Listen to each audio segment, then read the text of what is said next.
অনেক বাবা মা মনে করেন যে বাচ্চাকে তো আগে আমাকে একটা লেভেলে পৌঁছতে হবে, স্কুলের এই যে ক্লাসগুলো এগুলো গুরুত্বপূর্ণ, এবং আমি যদি শুরুতেই না তাকে ভর্তি করি পরে তো ভর্তি নেবে না এবং সমস্যা হয়ে যাবে।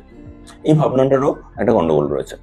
দেখুন, ক্লাস প্রয়োজন, কিন্তু ক্লাসের মাধ্যমে কোথায় পৌঁছানোর চেষ্টা করছি আগে তো এটা জানতে হবে।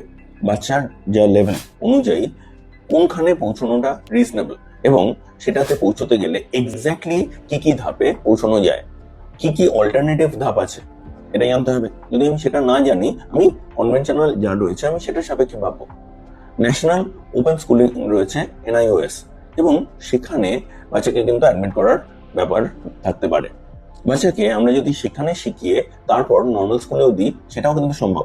সুতরাং আমরা যদি বাচ্চার লেভেল অনুযায়ী বাচ্চাকে শিখিয়ে তারপর তাকে নেক্সট লেভেলে নিই, যখন সে সেই লেভেলটা নেওয়ার মতো, তাহলে সে পারবে।